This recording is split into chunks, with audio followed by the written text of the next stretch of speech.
Hey guys, it's Baba Kinkin and I'm gonna do a tutorial on drawing eyes because it's something I have trouble with and I figured it's gonna be something that other people have trouble with, and I've got some neat little tips and stuff that I haven't really seen in any other kind of tutorials like this, so yeah. So the first thing you want to know when you're drawing a face is where to put the eyes, because a lot of people just go in thinking, oh, I want to draw some, I want to learn how to draw eyes, but there's not much point in drawing them if you're not going to put them on a face, because people will go in just drawing random anime eyes. But before you do that, you've kind of got to know how faces work. Because, I mean, if you're just going to draw a random eye and you think, oh, that eye looks good, and then you want to turn it into a face, then, you might end up drawing another eye over it, and it might be trying to escape off the face that you've drawn. So that's not good, so you need to know where everything goes. So on a regular head, everything, well, the eyes go halfway down, so you can draw a circle and like crosshairs, and they go around here. They're also about an eye apart. It's like the same width apart as the actual eye is. I've got some pictures of skulls to show that as well, so you can see if the eye sockets are there, then the eye sits in it and it's about another eye apart. There's another thing that kind of links to this that I'll show you later, and it's to do with the kind of shape of the eye socket. Like that. Okay, so now you've got the base of what you're going to draw on, like the face and where the eyes are going to go. But now you need to know how to draw the eyes, so I went and got some pictures and... Okay, so actually onto drawing the eye. You know it's an eyeball, and the iris, and the thing I forgot the name of, but the black bit that actually takes in light, and that, well, depending on, if someone's happy with what they're seeing, it'll expand because it lets more light in then, and, in different light conditions it'll do that as well. Second thing I want to mention with eyeballs is if it's facing you, then the iris will be round. But if you have one facing, say, up this way, say it's looking that way, you could draw it round, like that. But it looks a bit weird. What looks better to do is to draw it in like sort of an oval kind of shape, because as it goes away from you, the shape will change. Do a few more. So if it's looking down this way, be like that. It's the same with if it's looking forward, it'll be more like that. Like it wouldn't be round like that, because then it'd be looking a completely different way, and it looks kind of weird. This can be used as well, like depending on any kind of style that you use, and it can just be, dots like that, or, this kind of thing. It's super easy to do. I mean, you can even just do like that.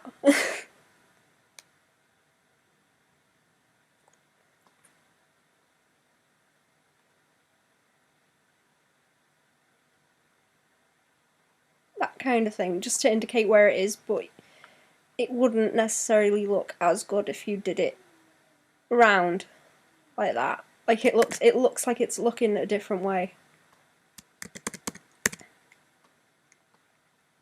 It's basically foreshortening, but it's something people don't really tend to think about. It's something that they might miss. It is quite useful with simplified eyes though, because it just looks good.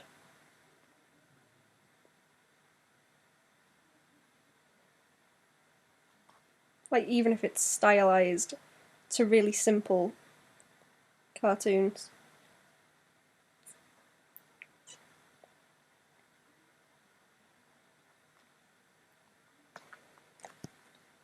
like so. This is a thing I've done before to kind of help me with eye directions and figuring out this kind of foreshortening with the iris and everything. This isn't great because it's like kind of a quick sketch. It's how I tend to figure out shapes and things, just a couple of lines and a dot, really. But I've done this before, and it works better if you do it on a kind of a sphere, and you can kind of use that as a basis for the head, and you split it up into chunks like this, and then that gives you the planes to draw the features on. It's a really good practice. I do it every now and then just to remind myself about how to do this kind of thing. And if you do it right, it will register when you look at it as kind of being on a curve.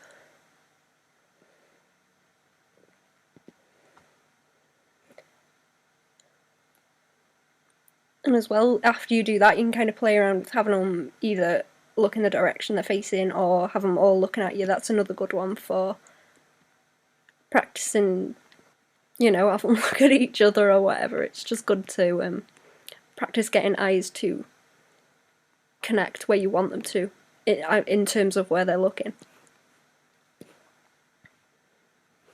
That's another thing I'll mention. That's something else that people kind of forget to do if they're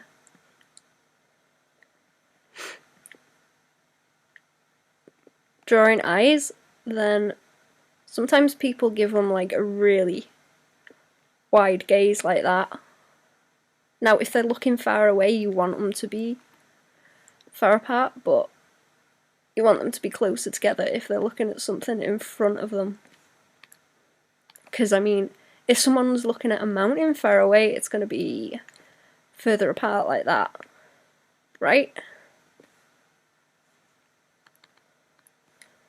But if they're looking at their nose, obviously they go cross-eyed. So the closer something is, like the closer together the eyes are going to be. Okay, so actually onto drawing the eyes now. This is I think I picked this up from Psychra. You should go and look at his channel. I'll probably leave a link to it somewhere, because he's a lot better than me. I should go and look at him. But yeah, I think I got this idea from him and I kind of went with it. So you've got the eyeballs that you want, you've got face set up, you've got where you want the eyes. Now, how do you go about drawing the eyelids? Well, if you look at these pictures, there's like a few main points you can see. There's the tear duct, which is there.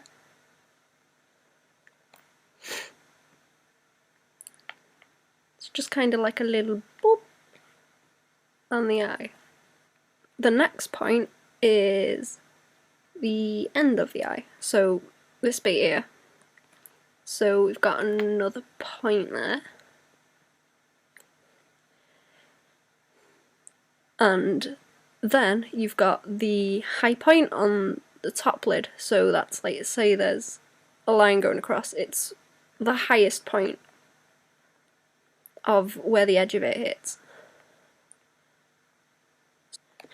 And then you do the same with the bottom. So the lowest point where it hits if you drew a straight line across. And that leaves you with the basic kind of shape of the eye, and you can like move those dots around, or you can add more dots. I'll do some examples. So say we've got a dot here, here, here, and here. So we got the tear duct.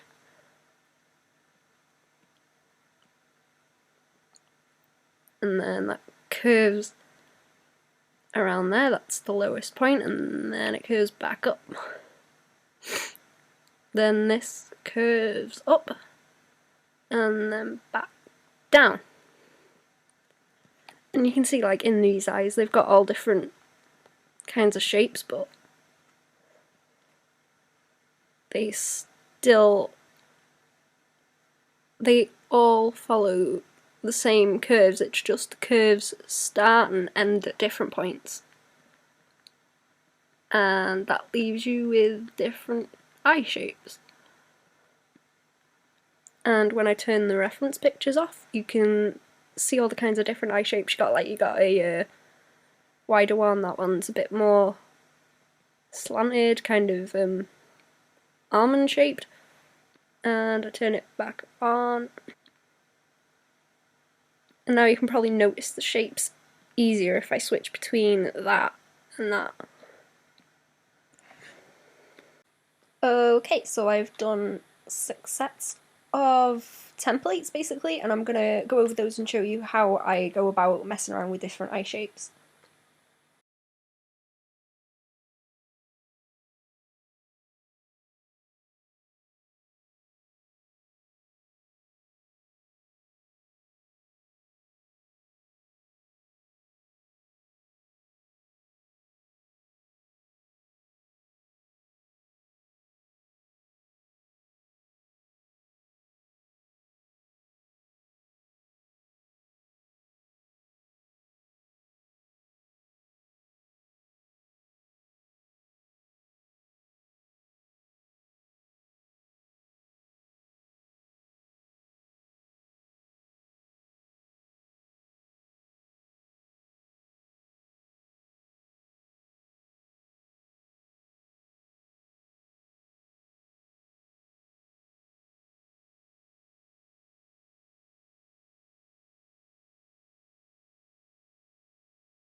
Okay, and they're done. I left the pupils out because I was going to go over that now. I drew a few extra ones too to show that you can still use this thing, like depending on whatever kind of style you want to go for, if it's simpler or anything. But I was going to go over stylizing pupils. Okay, so I've got some eyes that are kind of more normal looking in terms of size, and then I drew a few larger ones like this to show you that, you know, with ones like this you can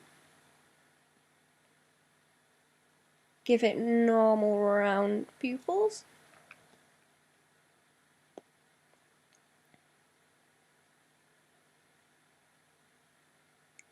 And that look fine. And you can give ones that are a bit higher vertically round pupils, but they'll tend to kind of float in the middle more, whereas normally eyes kind of, like, the lids will overlap mostly unless the eyes are kind of shocked and they're like that. So it can end up looking a bit like that if you do that. But what you can do to change that and make it look a little bit more kind of normal is stretch them out a bit like that.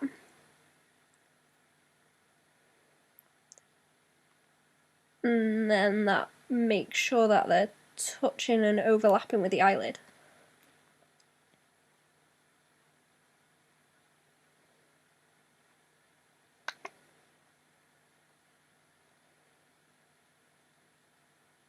There we go. And you probably noticed the lines that I've put in, that's for shadow. Which I'll shade in now.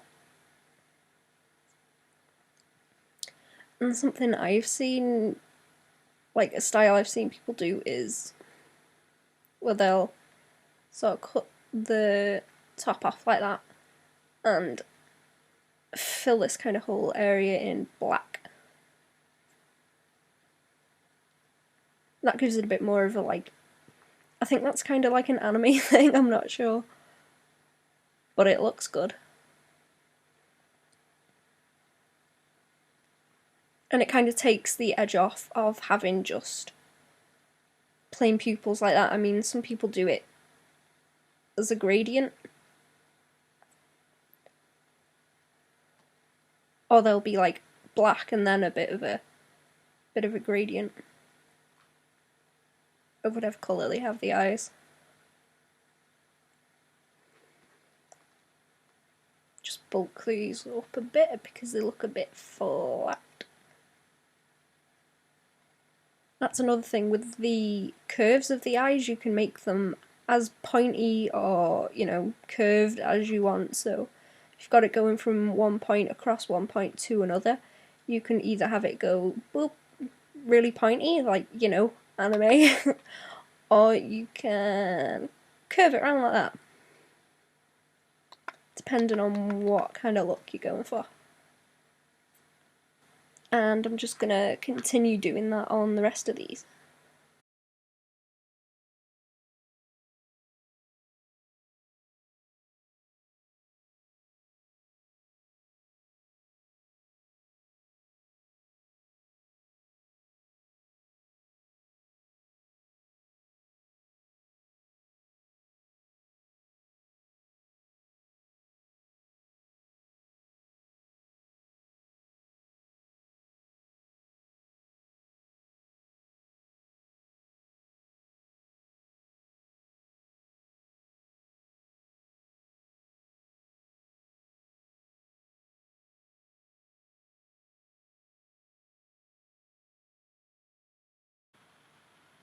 Okay, and I'm done, and now I'll show you the other thing I was talking about with the skulls,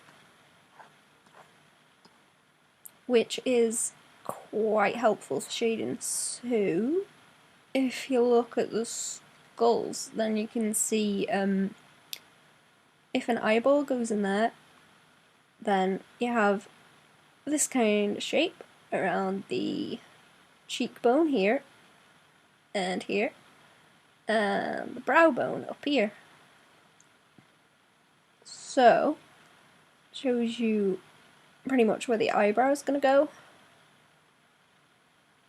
and then the eye would go there, and that gives you this kind of shape here,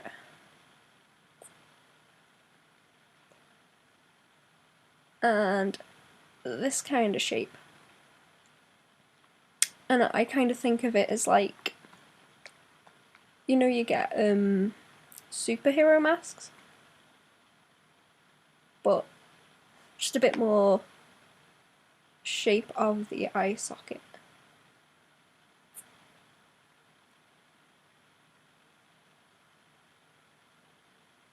Okay, so I mean, if you look at that, you can tell where the eyes are going to go in it. I'm going to give it some spooky red eyes. I mean, that can kind of, I wouldn't say help you put where the eyes are, but oh my god, that looks super derpy. Yeah, but it gives you like two planes for lighting or shading. So I'm gonna, let's try and put some colour on these.